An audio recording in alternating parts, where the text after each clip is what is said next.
سائیں، آپ نے جو کہا تھا وہ ہو گیا، اس نے اپنی بیوی کو طلاق دے دی ہے۔ اپنے ملازم کی بات سن کر باسل شاہ کمینگی سے مسکرایا تھا۔ وہ معصوم سی لڑکی عائشہ جس کو نعت پڑھتے دیکھ کر وہ پہلی نظر میں اس کا دیوانہ ہو گیا تھا۔ وہ بس اسے ایک رات کے لیے حاصل کرنا چاہتا تھا، پر عائشہ کی شادی ہو چکی تھی۔ کچھ دن بعد ہی اس نے بہت چالاکی سے عائشہ کی طلاق کروائی تھی، پر عائشہ کا باپ ایک مولانا تھا، وہ کیسے طلاق جیسی گالی پر راضی ہوتا؟ وہ اپنی بیٹی پر طلاق کا دھبا لگا نہیں دیکھنا چاہتا تھا۔ تبھی عائشہ کا حلالہ کرانے لگا تھا اور حلالہ کے لیے باسل شاہ بھیس بدل کر آگے آیا تھا۔ نکاح کے بعد وہ عائشہ کے کمرے میں گیا تھا۔ عائشہ اسے دیکھ کر سہم گئی تھی، جانے اب اس کی زندگی کا کیا نیا خوفناک باب کھلنے والی تھی۔ جبکہ وہ جو بدہوش ہو کر بہکنے لگا تھا، اس کے وجود پر زخموں کے جا بجا نشان دے کر پتھر ہو گیا تھا۔ وہ جو اسے محض استعمال کرنا چاہتا تھا، اب عائشہ مولانا جمیل کی اکلوتی اولاد تھی۔ عائشہ کی ماں خدیجہ خاتون کو مرے 2 سال ہو چکے تھے، پر مرنے سے پہلے وہ عائشہ کا رشتہ اپنے بھانجے ساحل سے طے کر چکی تھی۔ ساحل بچپن سے عائشہ کو پسند کرتا تھا اور پھر وہ شہر نوکری کے عرض سے چلا گیا اور وہاں جا کر بڑے لوگوں کی صحبت میں پڑ گیا۔ عائشہ اور عائشہ کی والد مولانا جمیل اس بات سے بے خبر تھے کہ ساحل اب پہلے والا ساحل نہیں رہا ہے۔ وہ ساحل کے واپس آنے کے منتظر تھے کہ وہ آئے اور عائشہ کو بیاہ کر ساتھ لے جائے۔ باسل شاہ ایک رنگین مزاج اور بگڑا ہوا آدمی تھا۔ اس کے ماں باپ اس کے بچپن میں ہی گزر چکے تھے، جس کی وجہ سے وہ نہایت بگڑتا چلا گیا تھا۔ اس کے ارد گرد کے لوگ اس کی جائیداد کی وجہ سے اس کی آؤ بھگت کرتے تھے۔ وہ اپنے قریبی مفاد پرست رشتے کو جانتا تھا، جنہوں نے بچپن میں اس پر اتنا ظلم کیا کہ وہ بڑا ہو کر خود بھی انہی کی صفت میں شامل ہو گیا۔ باسل شاہ نے اپنے ماں باپ کی برسی پر بہت بڑی خیرات رکھی تھی، جس میں گاؤں کے سبھی گھر والوں کے لوگوں کو بلایا گیا تھا۔ انہی میں مولانا جمیل کی بیٹی عائشہ بھی نعت پڑھنے کے لیے سامنے آئی تھی۔ اس کی خوبصورت آواز سن کر باسل شاہ نے اس کی ایک جھلک دیکھی تھی۔ سفید اسکارف میں لپٹا اس کا نورانی چہرہ سیدھا باسل شاہ کے دل میں اترتا چلا گیا تھا۔ یہ لڑکی کون ہے؟ باسل شاہ نے پاس کھڑے اپنے ملازم سے پوچھا تھا۔ سائیں، یہ اپنے گاؤں کے امام مولانا جمیل کی بیٹی ہے، عائشہ ہے، ملازم نے تعارف کروایا تھا۔ باسل شاہ کی اسے دیکھ کر آنکھیں کھل گئی تھیں۔ باسل شاہ آئے روز رنگین محفلوں میں جاتا تھا، جہاں ایک سے ایک حسینہ اس کے ارد گرد منڈلاتی پھرتی تھی، پر ان میں سے ایک بھی اس کے دل کو نہیں بھائی تھی۔ لیکن عائشہ کو دیکھ کر باسل شاہ نے اپنے دل میں ایک بیٹ مس کی تھی۔ اب وہ ہر حال میں اسے حاصل کرنا چاہتا تھا۔ اس نے مولانا جمیل سے اس کی بیٹی کا رشتہ مانگا، پر مولانا جمیل نے صاف انکار کر دیا۔ میں اپنی بیٹی کا رشتہ طے کر چکا ہوں اور جلد اس کی شادی ہونے والی ہے۔ مولانا جمیل اپنے گاؤں کے وڈیرے باسل شاہ کے متعلق سب جانتے تھے۔ وہ ایسے کیسے اپنی بیٹی کا ہاتھ اس کے ہاتھ میں دے دیتے؟ مولانا جمیل کا انکار سن کر باسل شاہ کے دل میں عائشہ کو حاصل کرنے کی آگ اور بھی بھڑک اٹھی۔ بیٹا ساحل، تم جلد گاؤں واپس آ جاؤ اور اپنی امانت کو بیاہ کر لے جاؤ۔ میری طبیعت اب کچھ ٹھیک نہیں رہتی ہے۔ مولانا جمیل نے فوراً ساحل کو فون کھڑکا دیا تھا۔ ساحل نے اتوار کو آنے کا وعدہ کر لیا۔ مولانا جمیل کے سر پر خطرے کی دیوار لٹک رہی تھی۔ وہ ہر وقت پریشان رہنے لگے تھے۔ وہ باسل شاہ کی فطرت سے واقف تھے، جو ان کی بیٹی کو حاصل کرنے کے لیے کسی بھی حد تک جا سکتا تھا۔ اتوار کے دن جب ساحل گاؤں لوٹا تو کچھ لوگ اسے دیکھ کر ہنسنے لگے اور اس کا مذاق اڑانے لگے۔ یہ مولانا جمیل کی بیٹی سے نکاح کرنے کے لیے واپس آیا۔ پہلے تو ساحل ان کی بات کا مفہوم نہ سمجھ سکا۔ ساحل اور عائشہ کا نکاح خیر خیریت سے ہو گیا تھا۔ مولانا جمیل کی جان میں جان آئی۔ اب وہ خود کو پرسکون محسوس کر رہے تھے۔ ساحل کا ارادہ ہفتہ 10 دن گاؤں رہنے کا تھا، پھر وہ عائشہ کو ساتھ لے کر شہر واپس چلا جاتا۔ رات کو ساحل اپنے گھر جانے کے لیے لوٹ رہا تھا۔ راستے میں باسل شاہ اپنی بچاور کی بونٹ پر بیٹھا اپنے آوارہ دوستوں کے ساتھ بیٹھا ان سے بات کر رہا تھا۔ ہائے، شادی ہو گئی اب اس کی، ورنہ مولانا جمیل کی بیٹی مجھ سے ملنے روز رات کو آتی تھی۔ باسل شاہ نے کمینگی سے کہتے اپنے دوستوں کو تالی ماری تھی۔ اب وہ لوگ ساتھ میں قہقہ لگا کر ہنس رہے تھے۔ ساحل کی آنکھوں میں خون اتر آیا۔ یہ باتیں اسے سنانے کے لیے ہی کی جا رہی تھی اور وہ سن چکا تھا۔ اس رات ساحل شراب پی کر گھر لوٹا اور اس نے نشے میں پہلے عائشہ کو مارا پیٹا اور پھر طلاق دے دی۔ عائشہ زمین پر زخمی حالت میں پڑی مسلسل روتے ہوئے اپنی قسمت پر ماتم کر رہی تھی۔ چونکہ یہ سب ایک غلط فہمی کی بنیاد پر ہوا تھا، اس لیے مولانا جمیل نے حلالہ کرانے کا سوچا۔ یہ سب اس خبیث کی سازش تھی۔ تمہیں کوئی بھی انتہائی قدم اٹھانے سے پہلے ایک بار مجھ سے پوچھ لینا چاہیے تھا۔ اس نے مجھ سے عائشہ کا رشتہ مانگا تھا اور میں نے انکار کر دیا۔ بس اس نے یہی انتقام لیا مجھ سے۔ ساحل نادم سے کھڑا سن رہا تھا اور عائزہ کی حالت ایسی تھی جیسے وہ انسان نہیں پتھر کا کوئی بت ہو، ساکت اور ساکن۔ ہمیں حلالہ کے لیے کسی کو ڈھونڈنا ہوگا۔ ابھی مولانا جمیل سوچ بچار کر رہے تھے کہ ان کے دروازے پر دستک ہوئی۔ سامنے باسل شاہ کھڑا تھا جس کے چہرے پر شرمندگی اور آنکھوں میں گہری ندامت تھی۔ مولانا صاحب، مجھے علم ہوا ہے کہ آپ کی بیٹی کو میری وجہ سے طلاق ہو چکی ہے۔ میں بے حد شرمندہ ہوں، میرا ایسا کوئی مقصد نہیں تھا۔ میں اس وقت نشے میں دھت تھا، مجھے سمجھ نہیں آئی اور جو منہ میں آیا بک دیا۔ مجھے اپنے کیے پر پچھتاوا ہے، میں ضمیر کے ہاتھوں تڑپ رہا ہوں۔ مجھے معاف کر دیں مولانا صاحب، مجھے معاف کر دیں۔ جیسے ہی اسے عائزہ کی طلاق کا پتہ چلا وہ فوراً مولانا پاس کے آ گیا۔ باسل شاہ نے باقاعدہ روتے ہوئے گڑ گڑاتے مولانا جمیل کے پیر پکڑ لیے۔ مولانا جمیل کو لگا کہ شاید واقعی اسے اپنے کیے پر پچھتاوا ہے۔ وہ بڑے رحم دل کے مالک تھے، باسل شاہ کی اداکاری کو سمجھ بیٹھے تھے۔ ٹھیک ہے، میں نے تمہیں معاف کیا۔ باسل شاہ نے آنسوں سے تر چہرہ اٹھا کر مولانا جمیل کو دیکھا تھا۔ اب تم نے اس مشکل میں ڈالا ہے تو اس مشکل سے بھی تم ہی نکالو گے، تمہیں حلالہ کرنا ہوگا۔ مولانا جمیل کی بات سن کر ساحل نے متنفر ہو کر باسل شاہ کو دیکھا تھا۔ یہ آپ کیا کہہ رہے خالو، یہ حلالہ کروائے گا؟ ساری فساد کی جڑ تو یہی ہے۔ ساحل نے صاف اعتراض کیا تھا، پھر مولانا جمیل صاحب نے اسے چپ کرا دیا۔ تم خاموش ہو جاؤ، جو تمہیں کرنا تھا تم نے کر دیا، اب جو میں کر رہا ہوں مجھے کرنے دو، یہی ہم سب کے لیے بہتر ہوگا۔ مولانا جمیل کی بات سن کر باسل شاہ نے رضامندی ظاہر کر دی تھی۔ ٹھیک ہے مولانا صاحب، میں تیار ہوں۔ باسل شاہ کے مان جانے پر مولانا جمیل صاحب نے اس سے وعدہ لیا، ہم صبح عائزہ کو لینے آئیں گے اور تم صبح اسے طلاق دو گے اور کوئی شیطانی نہیں کرو گے، وعدہ کرو۔ باسل شاہ نے وعدہ کیا اور کچھ ہی دیر میں باسل شاہ اور عائزہ کا نکاح پڑھایا گیا اور عائزہ کو باسل شاہ کے حوالے اس وعدے کے ساتھ کیا گیا کہ وہ لوگ صبح آ کر اسے لے جائیں گے اور صبح باسل شاہ اسے طلاق دے دے گا۔ عائزہ کے لیے مرنے کا مقام تھا، وہ کسی کھلونے کی طرح استعمال کی جا رہی تھی۔ اس نے اللہ سے دل میں موت مانگی تھی، پر افسوس اس کی یہ دعا سنی نہیں گئی۔ وہ معصوم سی لڑکی عائزہ جس کی نعت پڑھتے دیکھ کر وہ پہلی نظر میں اپنا دل ہار بیٹھا تھا، اس کا دیوانہ ہو گیا تھا، جسے حاصل کرنے کا وہ بے تاب تھا۔ وہ بس اسے ایک رات کے لیے حاصل کرنا چاہتا تھا، پر عائزہ کی شادی ہو چکی تھی۔ اس خبر نے باسل شاہ کے تن بدن میں آگ لگا دی تھی۔ عائزہ کی شادی کے کچھ دن بعد ہی اس نے بہت چالاکی سے عائزہ کی طلاق کروائی تھی۔ پھر عائزہ کا باپ جمیل ایک مولانا تھا، وہ کیسے طلاق جیسی گالی پر راضی ہوتا؟ وہ اپنی بیٹی پر طلاق کا دفعہ لگا نہیں دیکھ سکتا تھا، تبھی عائزہ کا حلالہ کرانے لگا تھا۔ جیسے ہی باسل شاہ کو طلاق کا پتہ چلا وہ مولانا کے پاس آ گیا اور حلالے کے لیے باسل شاہ نے اپنا بھیس کچھ یوں بدلا کہ شرافت کا لبادہ اوڑھ کر حلالہ کے لیے راضی ہوا۔ نکاح کے بعد وہ عائزہ کے کمرے میں گیا تھا۔ عائزہ اسے دیکھ کر سہم گئی تھی، جانے اب اس کی زندگی کیا نیا خوفناک باب کھلنے والی تھی۔ شروع سے لے کر اب تک سب غلط ہی ہوتا آیا تھا، جبکہ باسل شاہ جو مدہوش ہو کر بہکنے لگا تھا، اس کے وجود پر زخموں کے جا بجا نشان دیکھ کر پتھر ہو گیا تھا۔ وہ جو اسے محض استعمال کرنا چاہتا تھا، اب اس کے زخم و وجود کو دیکھ کر جیسے پگھل گیا تھا۔ اس کے دل پر ایک گہرا بوجھ آن گرا تھا اور وہ خود اس بوجھ تلے گرا ہوا محسوس کرنے لگا تھا۔ عائزہ نے مارے خوف کے سختی سے اپنی آنکھیں بند رکھی تھیں۔ باسل شاہ نے ساحل اور عائزہ کے رشتے میں غلط فہمی پیدا کروا کے عائزہ کی طلاق تو کروا دی تھی اور پھر خود حلالہ کرنے سامنے بھی آ گیا تھا، پر عائزہ کے جسم پر زخموں کے نشانات دیکھ کر وہ خود کو زخمی محسوس کرنے لگا تھا۔ وہ موم کی نازک سی گڑیا بری طرح گھائل تھی، تن سے بھی اور من سے بھی۔ باسل شاہ کو یہ سمجھنے میں ذرا دیر نہ لگی کہ عائزہ کا شوہر نے اس پر تشدد کیا۔ طلاق دینے سے پہلے اس ظالم درندے نے عائزہ کو بہت مارا پیٹا اور سب اس کی وجہ سے ہوا تھا۔ باسل شاہ ہی تھا جس نے اپنا مفاد حاصل کرنے کی غرض سے اس کے شوہر کے دل میں شک کا بال ڈال دیا تھا۔ عائزہ کی اس حالت اور بربادی کے پیچھے باسل شاہ کا ہاتھ تھا۔ ایک دم اسے اپنی غلطی کا شدت سے احساس ہوا تھا۔ اس کا سویا ہوا ضمیر جاگ چکا تھا اور وہ ندامت کے گہرے گڑھے میں گرتا چلا گیا تھا۔ باسل شاہ اس کے قریب نہیں گیا۔ اس نے عائزہ کو دوائی دی زخم پر لگانے کے لیے اور اس کا خیال کرتا ہوا اس کمرے سے آرام کرنے کے لیے اکیلا چھوڑ گیا۔ عائزہ اس کی رحم دلی دیکھ کر پرسکون ہو کر سو گئی۔ اگلی صبح جب عائزہ سو کر جاگی تو باسل شاہ کو اپنے سامنے بیٹھا دیکھ کر چونک کر بیٹھ گئی۔ اس نے سرہانے رکھا دوپٹہ جلدی سے اڑ کر خود پر اچھے سے پھیلا لیا۔ باسل شاہ اس کے خوف کو دیکھ کر مزید پشیمان ہوا۔ ڈرو مت، میں تمہیں کچھ نہیں کہوں گا، تم یہاں پرسکون ہو کر رہ سکتی ہو، باسل شاہ نے نرمی سے کہا اور ناشتے کی ٹرے اس کے سامنے رکھی۔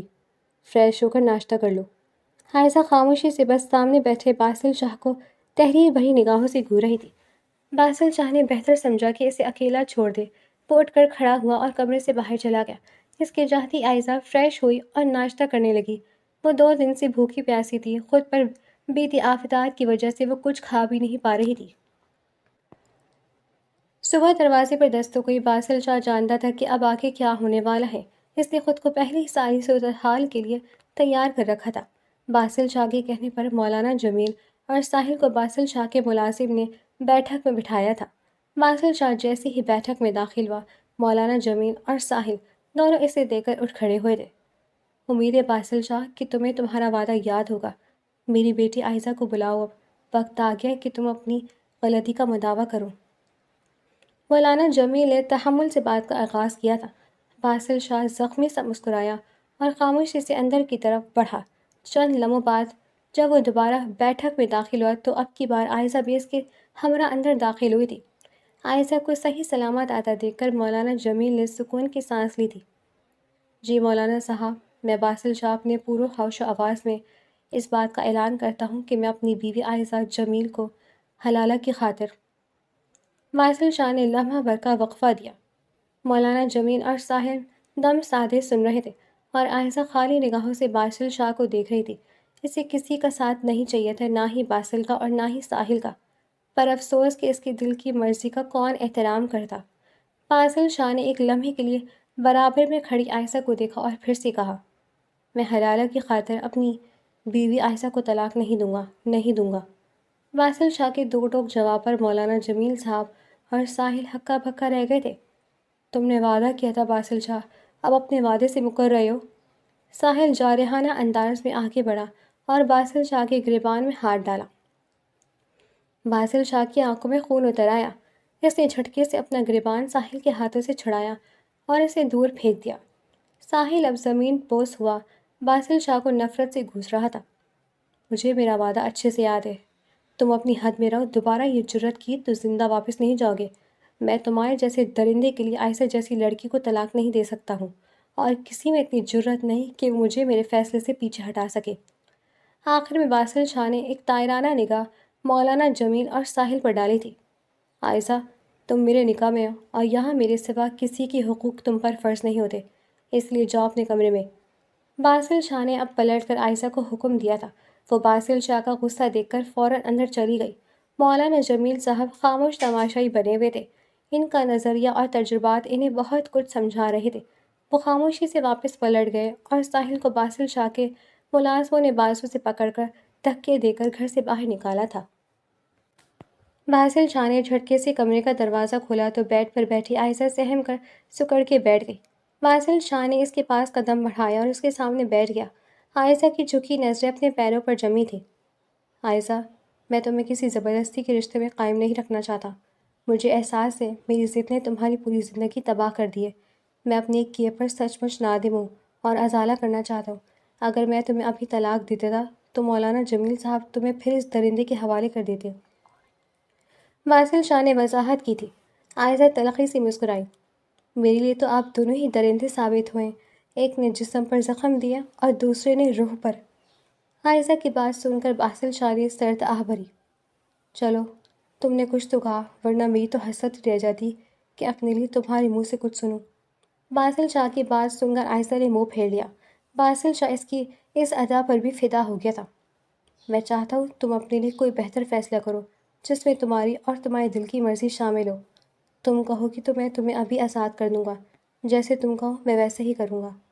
باسل شاہ نے فیصلہ اس پر چھوڑا تھا اور فیصلہ کرنے کا اختیار اسے دیا تھا۔ عائشہ نے بے یقینی سے باسل شاہ کو دیکھا تھا۔ سچ کہہ رہا ہوں، لیکن اس سے پہلے میں تمہارا کہیں اور رہنے کا بندوبست کرنا چاہتا ہوں جہاں تم محفوظ رہو، کیونکہ اگر مجھ سے آزاد ہو کر تم یہاں رہی تو یہ گاؤں والے بھی تمہاری زندگی اجیرن کر دیں گے، اور مولانا جمیل صاحب کا بھی بھروسہ نہیں، پھر کسی دوسرے ساحل یا باسل کے ساتھ تمہیں بیاہ دیں گے۔ باپ ہے نا، کندھے پر بوجھ نہیں رکھیں گے۔ باسل شاہ کی بات سن کر عائشہ کو غصہ آ گیا۔ میں بوجھ نہیں ہوں۔ عائشہ کو غصہ دیکھ کر باسل شاہ ہنسا، یہ بات میں جانتا ہوں، پر ہر غریب باپ کے لیے بیٹی بوجھ ہی ہوتی ہے۔ عائشہ نے دوبارہ کوئی جواب نہیں دیا تھا۔ وہ جانتی تھی کہ باسل شاہ جو کہہ رہا تھا وہ 100% سچ تھا۔ عائشہ کی خاموش دیکھ کر باسل شاہ مطمئن ہو گیا کہ وہ اس کی بات سمجھ گئی تھی۔ اس نے کوئی مطالبہ نہیں کیا تھا۔ عائشہ بھی ساحل جیسے شخص کے پاس دوبارہ واپس جانا نہیں چاہتی تھی جس نے بغیر سوچے سمجھے اسے ذلت کے کٹہرے میں کھڑا کر دیا تھا اور طلاق دینے میں ایک لمحہ نہیں لگایا تھا۔ اور پھر ساحل کے بیگ سے جو سامان شادی کے بعد عائشہ کو ملا تھا وہ سب دیکھ کر وہ اس سے شادی کے دوسرے روز ہی متنفر ہو چکی تھی۔ وہ ہر قسم کے نشے اور غلط کاموں میں ملوث تھا۔ عائشہ بیچارہ چاہ کر بھی اپنے باپ سے کچھ کہہ نہ سکی اور سارے غم خود ہی جھیلتی اندر ہی اندر کٹتی رہی۔ ساحل روز نشہ کر کے گھر لوٹتا اور بات بے بات پہلے عائشہ سے جھگڑا کرتا پھر اسے مارنا شروع کر دیتا، اور اس دن تو جیسے ساحل کو موقع ہی مل گیا تھا عائشہ سے جان چھڑانے کا۔ اس نے اسے اور دونوں کی نسبت زیادہ مارا پیٹا، تشدد کا نشانہ بنایا اور پھر طلاق دے کر فارغ کر دیا۔ پتہ نہیں کیوں عائشہ کو لگتا تھا کہ ساحل نے یہ سب جان بوجھ کر کیا تھا۔ باسل شاہ تو ایک بہانہ تھا جو ساحل ڈھونڈ رہا تھا، اور عائشہ کی بدقسمتی کہ اسے یہ بہانہ ساحل شاہ کی بدولت مل گیا تھا اور اس نے عائشہ سے جان چھڑا لی۔ عائشہ سارے دن اپنے کمرے میں بند رہتی تھی اور کھانا بھی اپنے کمرے میں ہی کھاتی تھی۔ اس نے کمرے کے سوا اب تک باسل شاہ کی حویلی کا ایک کونا بھی نہیں دیکھا تھا۔ باسل شاہ دوسرے کمرے میں رہتا تھا، کھانا یا ضرورت کی چیزیں دینے آتا اور واپس چلا جاتا۔ باسل شاہ پہلے جیسا نہیں رہا تھا۔ عائشہ کی موجودگی نے اسے سرے سے ہی بدل دیا تھا۔ باسل شاہ نے عورتوں کی محفلوں میں جانا چھوڑ دیا تھا اور وہ اب نمازیں بھی پڑھنے لگا تھا۔ اس نے سبھی برے لوگوں کی صحبت چھوڑ کر نیکی کا راستہ چنا تھا۔ وہ سارے برے کاموں سے توبہ کر چکا تھا۔ اس کے لیے خوشی کیا کم تھی کہ اللہ تعالیٰ نے اسے عائشہ جیسی نیک اور پارسا بیوی عطا کی تھی۔ بے شک وہ اس کے ساتھ ہو کر بھی ساتھ نہ تھی، پر اس کی اس گھر میں موجودگی ہی باسل شاہ کے لیے اطمینان کے لیے کافی تھی۔ عائشہ ایک کمرے میں پڑی پڑی کوفت کا شکار ہو گئی تھی۔ اسے کبھی بھی اتنے دن بیٹھ کر کھانے کی عادت نہ تھی۔ باپ کے گھر میں بھی وہ سارا دن کام میں لگی رہتی، کبھی صفائی ستھرائی تو کبھی سلائی کڑھائی سے لے کر کھانا بنانا اور کپڑے دھونا سب وہ خود کیا کرتی تھی۔ اور یہاں باسل شاہ سے شادی کے بعد وہ کسی رانی کی طرح زندگی گزار رہی تھی۔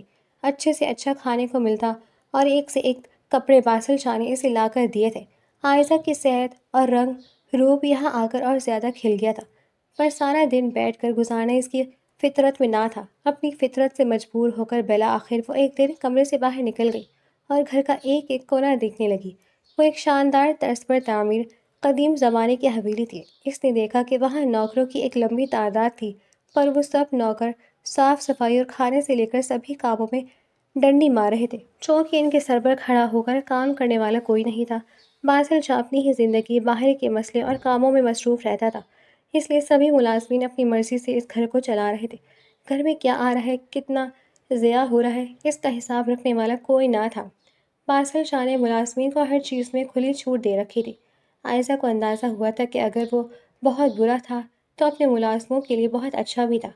باسل شاہ جو تھا، جیسا بھی تھا، یا اس نے جو بھی کیا، اب وہ عائشہ کا شوہر تھا اور پہلے سے بہت کچھ بدل چکا تھا۔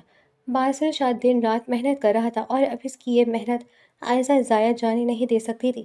اس لیے اس نے اپنی کمر کس لی اور طے کیا کہ اب سے گھر کے سارے معاملات وہ اپنے سپرد لے گی اور سبھی کام اپنی نگرانی میں کروائے گی۔ رات باسل شاہ دیر سے گھر لوٹا تھا۔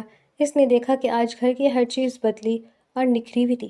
وہ اس تبدیلی پر چونکا ضرور تھا، مگر پھر سر جھٹک کر اپنے کمرے کی جانب بڑھنے لگا، جو اپنے پیچھے سے عائشہ کی آنے والی آواز پر چونکا۔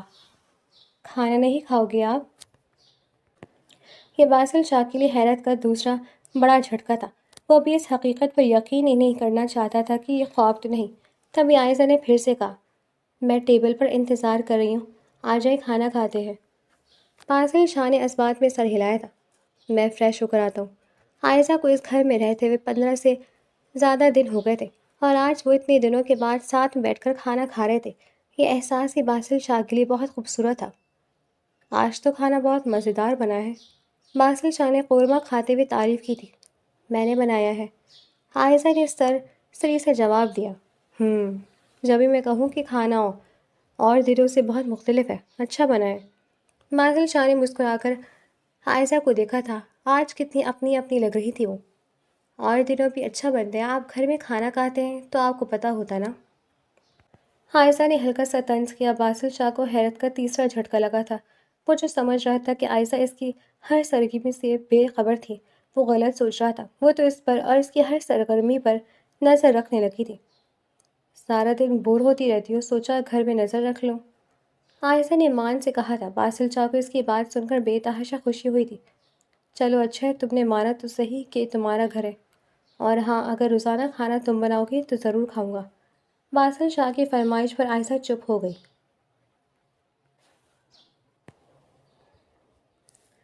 عائشہ اور باسل شاہ کے درمیان اب پہلے جیسی اجنبیت نہیں رہی تھی۔ وہ دونوں کھانا ساتھ میں کھانے لگے تھے۔ اس بہانے دونوں کا آمنا سامنا ہو جاتا تھا۔ باسل شاہ تو عائشہ کو پہلے سے ہی پسند کرتا تھا۔ اب آہستہ آہستہ عائشہ کے دل میں بھی باسل شاہ کے نام کی جگہ بننے لگی تھی۔ صبح بھی وہ دونوں ساتھ میں ناشتہ کر رہے تھے جب باسل شاہ نے سوال کیا، تم کہاں تک پڑھی ہو؟ عائشہ اس سوال پر چونکی اور حیران ہوئی۔ 10 جماعت کے بعد ابا سائی نے آگے پڑھایا نہیں۔ باسل شاہ ایک لمحے کے لیے خاموش ہوا اور پھر بولا، تم سارا دن گھر میں بیزار ہوتی ہو تو اس سے اچھا ہے کہ آگے ایڈمیشن لے لو، اپنی پڑھائی پھر سے جاری کرو۔ باسل شاہ کی تجویز سن کر عائشہ ایک دم خوش ہوئی۔ کیا ایسا ہو سکتا ہے؟ باسل شاہ مسکرایا۔ ہاں، کیوں نہیں؟ تعلیم کی کوئی قید یا عمر نہیں ہوتی ہے، جب موقع ملے حاصل کر لینی چاہیے۔ باسل شاہ کے بعد سیدھا عائشہ کے دل میں گھر کر گئی۔ وہ اتنی خوش تھی کہ خوشی اس کے وجود سے پھوٹ رہی تھی، اور باسل شاہ اس کی خوشی میں خوش تھا۔ اگلے روز باسل شاہ نے اس کا ایڈمیشن شہر کے سب سے اچھے کالج میں کرایا تھا۔ عائشہ نے پرائیویٹ امتحان دینے تھے، اس لیے باسل شاہ گھر میں خود اسے ٹیوشن دیتا تھا۔ عائشہ کو اب باسل شاہ کا ساتھ اچھا لگنے لگا تھا۔ تمہیں نہیں لگتا کہ اب ہمیں اپنے رشتے کی شروعات کرنی چاہیے؟ ایک دن دل کے ہاتھوں مجبور ہو کر باسل شاہ نے اس کا ہاتھ تھام کر کہا تھا۔ عائشہ نے تھک کر باسل شاہ کے کندھے پر سر رکھ دیا تھا۔ وہ بھی اب باسل شاہ سے بھاگتے بھاگتے تھک چکی تھی۔ ویسے بھی باسل شاہ نے ایک لمبی مسافت طے کی تھی، خود کو ثابت کیا تھا، خود کو عائشہ کے قابل بنایا تھا۔ اب وہ عائشہ کا دل جیت چکا تھا اور شرعی اور قانونی طور پر عائشہ کا شوہر تھا۔ وہ اس سے اب اور انتظار نہیں کرا سکتی تھی، اس کے صبر کا اور امتحان کا نہیں لے سکتی تھی، اس لیے باسل شاہ کے کندھے پر سر رکھ کر آنکھیں موند لیں۔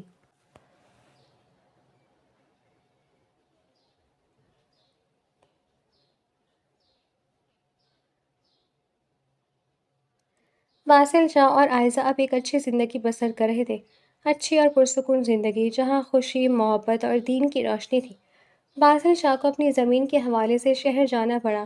وہ عائشہ کو ساتھ لے کر جانا چاہتا تھا، پر عائشہ امید سے تھی، اور اس کی کنڈیشن کچھ ایسی تھی کہ ڈاکٹر نے اسے سفر کرنے سے منع کر رکھا تھا۔ وہ عائشہ کو اکیلا چھوڑ کر جانا تو نہیں چاہتا تھا، پر مجبوری ایسی تھی۔ دل تو نہیں کر رہا تمہیں یوں تنہا چھوڑ کر جانے کو، تمہاری حالت بھی ایسی نہیں، میں کیا کروں، اور وہ کام میرے بنا نہیں ہوگا، لیکن میں وعدہ کرتا ہوں جلد واپس آؤں گا۔ تم اپنا اور ہمارے بچے کا بہت خیال رکھنا۔ کسی قسم کی کوئی کوتاہی یا لاپرواہی کرنے کی کوئی ضرورت نہیں۔ اچھے سے کھانا پینا، اپنی دوائی ٹائم پر لینا، اور بہت سارا آرام کرنا۔ میں یوں جا کر واپس آ جاؤں گا تمہارے پاس کہ تمہیں لگے گا میں کہیں گیا ہی نہیں تھا۔ باسل شاہ نے عائشہ کا ہاتھ تھام کر کہا اور اس کی پیشانی پر بوسہ دیا۔ وعدہ لے کر اور وعدہ دے کر باسل شاہ چلا گیا۔ باسل شاہ کی محبت اور اس کی باتیں عائشہ کو رہ رہ کر یاد آتی تھیں۔ شروع میں تو باسل شاہ اس سے دن اور رات فون کرتا رہتا تھا، پھر اس کے فون آنا بند ہو گئے۔ عائشہ اس کے واپس لوٹ آنے کا انتظار کر رہی تھی۔ دن ہفتوں میں اور ہفتے مہینوں میں بدل گئے، پر نہ باسل شاہ آیا اور نہ ہی اس کی کوئی خبر آئی۔ رہ رہ کر عائشہ کو باسل شاہ کی یاد ستاتی۔ اس کے ساتھ گزارا وقت یاد آتا تو اس کا دل بے چین ہونے لگتا، اسے دیکھنے کا دل کرتا۔ یوں نہیں دن گزر گئے تھے۔ وہ دن آن پہنچا جب عائشہ نے باسل شاہ کے بیٹے کو جنم دیا تھا۔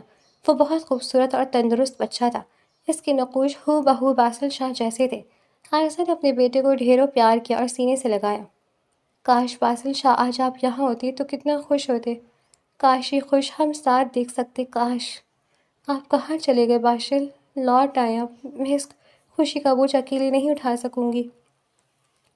وہ روتے ہوئے اپنے بیٹے کے ہاتھوں اور پیروں کو چوم رہی تھی اور دل ہی دل میں باسل شاہ سے فریاد کر رہی تھی۔ عائشہ نے اس کا نام شاہمی رکھا تھا کیونکہ یہ نام باسل شاہ نے سوچ رکھا تھا۔ اور پھر ایک دن خبر آئی کہ باسل شاہ دشمنوں کی قید میں ہے، انہیں ان کے پرانے دشمنوں نے اغوا کر رکھا ہے۔ عائشہ کی جان پر بنائی، ہاتھ پاؤں ٹھنڈے ہو گئے۔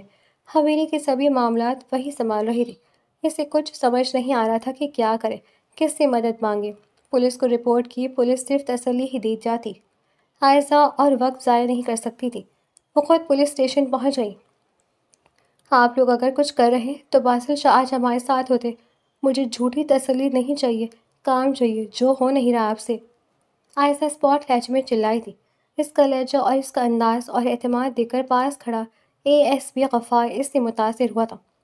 مسز شاہ، ہم اپنی پوری کوشش کر رہے ہیں اور جتنا جلدی ممکن ہوگا باسل شاہ کو ڈھونڈ نکالیں گے۔ آپ ریلیکس کریں، جیسے ہی کچھ بھی پتہ چلتا ہے ہم آپ کو اپڈیٹ دیں گے۔ اب آپ گھر جائیں اور جا کر آرام کریں۔ SP غفار نے اسے تسلی دی تھی۔ آہستہ نے بمشکل اپنے غصے پر قابو پایا اور گھر لوٹ گئی۔ عائزہ، میرے بہت سے دشمن ہیں، ہو سکتا ہے کہ کبھی میں یہاں نہ آؤں اور تمہیں اکیلے ہی سب کچھ فیس کرنا پڑے۔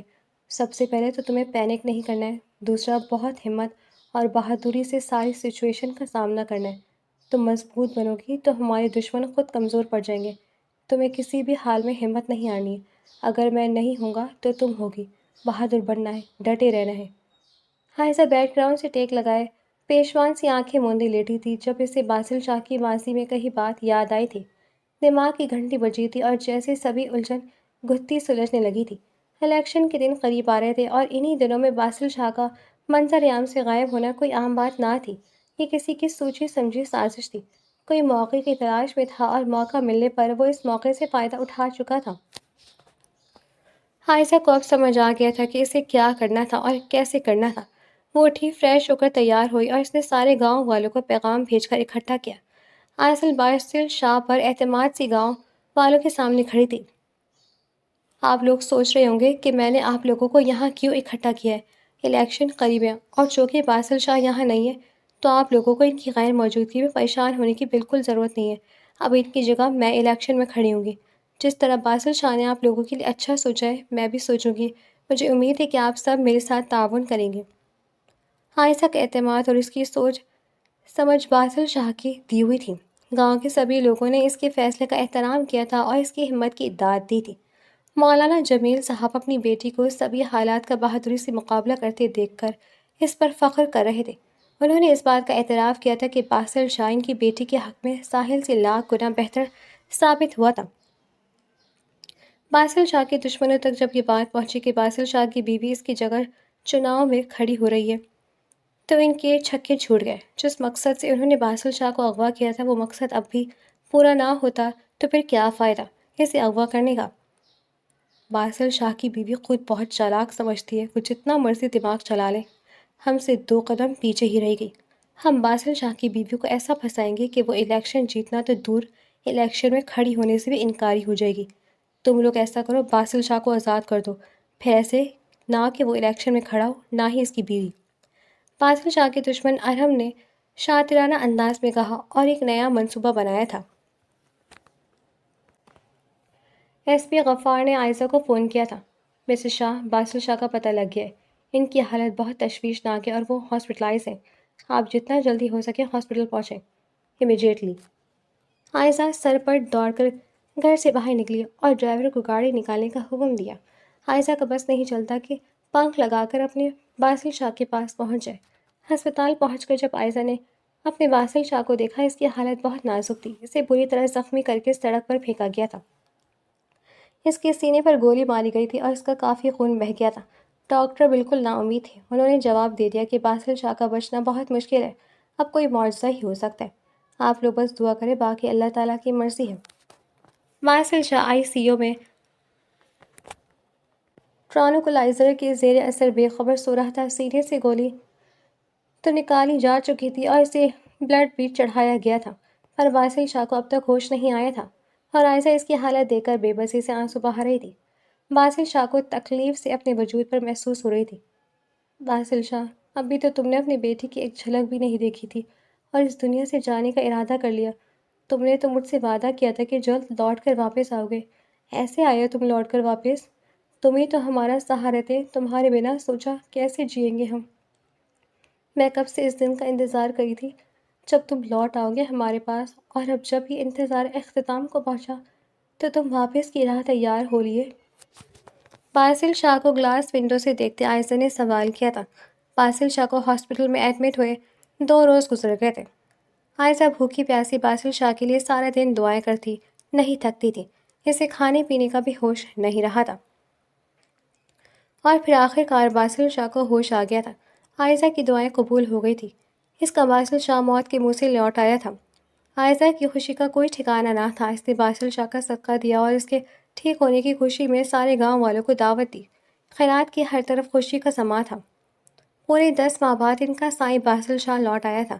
ہاسپٹل سے گھر آ کر باسل شاہ نے اپنے بیٹے شاہمیر کو گود میں اٹھایا تھا۔ وہ 4 ماہ کا ہو چکا تھا جب باسل شاہ لوٹ کر آیا تھا۔ وہ بے قراری سے اپنے بیٹے کو چومتا اور کبھی گلے سے لگاتا، پر اس کا دل تھا کہ بھرتا ہی نہ تھا۔ میرا بیٹا، میری جان، کتنا انتظار تھا مجھے اس دن کا۔ باسل شاہ نے ہر انداز میں شدت تھی۔ وہ بے یقینی سے کبھی سامنے بیٹھی عائزہ کو دیکھتا اور کبھی گود میں کھیلتی شاہمیر کو۔ مجھے اب بھی ایک خواب لگ رہا ہے، ڈر لگ رہا ہے کہیں آنکھ کھلنے پر یہ خواب ٹوٹ نہ جائے۔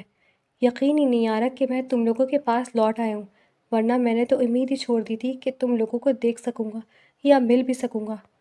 ایسا لگتا ہے کہ میں تم لوگوں کو کھو چکا ہوں اور شاید پھر کبھی تم لوگوں کا ساتھ حاصل نہیں کر پاؤں گا۔ مجھے وہاں کسی چوٹ یا زخم نے اتنی اذیت اور تکلیف نہیں دی جتنی اس سوچ نے دی تھی کہ کہیں میں دوبارہ تم لوگوں سے نہ مل سکا تو، دوبارہ تم لوگوں کو نہ دیکھ سکا تو۔ یہ سوچ جب دماغ میں آتی تو عائزہ، میرے جسم سے میری جان نکلتی جاتی ہے۔ عائزہ نے باسل شاہ کا ہاتھ تھام کر اپنے لبوں سے لگا لیا۔ میں جانتی ہوں آپ نے بہت اذیت کاٹی ہے، اور وہی اذیت یہاں میں بھی کاٹ رہی ہوں۔ آپ کا ساتھ نہ ہونا میرے کسی عذاب سے کم نہ تھا۔ دن رات دعا کرتی کہ بس آپ لوٹ آئے۔ میری نظریں آپ کی راہیں تکتی رہتی تھیں۔ میں نے امید نہیں چھوڑی تھی۔ مجھے یقین تھا کہ آپ لوٹ آئیں گے۔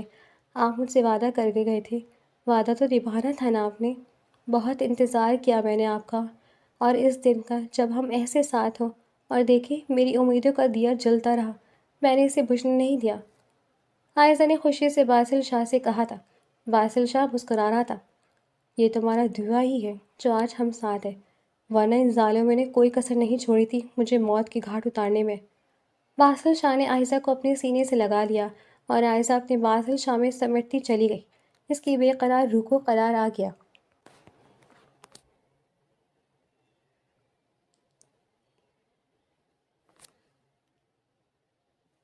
آپ کے دشمنوں نے آپ کی یہ حالت اس لیے کی تاکہ میرا دھیان الیکشن کی طرف سے ہٹ جائے، پر میں ان کی اس سازش کو ناکام بنا دوں گی اور الیکشن میں کھڑی ہونے کا اپنا فیصلہ نہیں بدلوں گی۔ عائزہ کا لہجہ دو ٹوک تھا۔ باسل نے عائزہ کو تعجب سے دیکھا تھا۔ وہ باسل شاہ کے جانے کے بعد پہلے سے بھی زیادہ پراعتماد اور باہمت ہو چکی تھی۔ باسل شاہ کو اس پر رشک آیا۔ تم ڈٹی رہنا، میں تمہارے ساتھ ہوں۔ اب میں لوٹ آیا ہوں، دیکھنا سب صحیح کر دوں گا۔ باسل شاہ کی حالت ابھی ایسی تھی کہ وہ ٹھیک طرح سے چل پھر نہیں سکتا تھا، پر عائزہ گھر کو، باسل شاہ کو اور کاروبار کو اچھے سے سنبھال رہی تھی۔ پھر ساتھ ساتھ شاہبیر کو بھی دیکھنا ہوتا تھا۔ ابھی وہ بہت چھوٹا تھا، اسے اپنی ماں کی پیار اور توجہ کی ضرورت تھی۔ اتنی ذمہ داریاں عائزہ کی نازک کندھوں پر تھی، پر وہ ہار نہیں مان سکتی تھی۔ اسے اپنے مقصد پر قائم رہنا تھا۔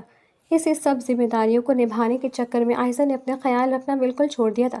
وہ پہلے سے بہت زیادہ کمزور ہو گئی تھی۔ عائزہ، میں نے تمہیں مشکل میں ڈال دیا ہے نا؟ باسل شاہ نے عائزہ کو دیکھا جو ناشتہ بھی ڈھنگ سے نہیں کر رہی تھی۔ ڈال تو دیا ہے، پر خیر اب نکالیں گے بھی آپ، جلدی سے ٹھیک ہو جائیں اور اپنی ذمہ داری خود سنبھالیں، عائزہ نے شرارت سے کہا تھا۔ باسل شاہ نے اپنا بینچ میں لپٹے ہاتھ پیروں کو دیکھا۔ ہاں یار، میں بھی بیزار آ گئی ہوں اس سب سے، عائزہ نے اسے تسلی دی تھی۔ فکر مند نہ ہو، جلد ٹھیک ہو جائیں گے آپ۔ اچھا میں چلتی ہوں، آپ شاہمیر کو دیکھتے رہنا، عائزہ نے ناشتے کی میز سے اٹھتے ہوئے بولا۔ باسل شاہ کو تاکید کی تھی۔ تم بے فکری سے جاؤ، اسے تو سنبھال لوں گا میں۔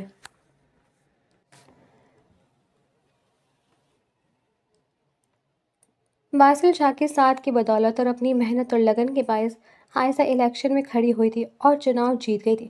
اب باسل شاہ کی حالت میں بھی کافی سدھار آ گیا تھا۔ وہ ٹھیک طرح سے چلنے پھرنے لگا تھا۔ باسل شاہ کے دشمن اب اس سے چھپتے پھر رہے تھے۔ انہیں معلوم تھا کہ انہوں نے اپنی شامت کو دعوت دی ہے۔ اب باسل شاہ ٹھیک ہوتے انہیں نہیں چھوڑے گا۔ باسل شاہ نے ایک ایک کر کے اپنے دشمنوں کو ڈھونڈ نکالا تھا اور انہیں کڑی سے کڑی سزا دلائی تھی۔ باسل شاہ اب اپنی سبھی ذمہ داری خود سنبھالنے لگا تھا۔ عائزہ کے کندھے سے بہت بڑا بوجھ اترا تھا۔ وہ اب یہ ذمہ داری اٹھا کر تھک چکی تھی اور اس سب ذمہ داری سے کچھ وقت کے لیے فرار حاصل کرنا چاہتی تھی۔ باسل شاہ نے مری گھومنے کا پروگرام بنایا تھا تاکہ وہ اپنی بیوی اور بیٹے کے ساتھ وقت گزار سکے جو وہ نہیں گزار پایا تھا، اور پھر عائزہ کو بھی اس بہانے آرام مل جا رہا تھا۔ ورنہ جو اس کی فطرت تھی وہ ایک جگہ ٹک کر بیٹھنے والوں میں سے نہ تھی، پھر کوئی کام کرنے لگ جاتی۔ عائشہ کو مصروفیت سے آزاد کرانے کا اس سے کوئی اچھا حل نہیں تھا۔ باسل شاہ کے اصرار پر عائشہ مری گھومنے کے پروگرام کے لیے مان گئی تھی۔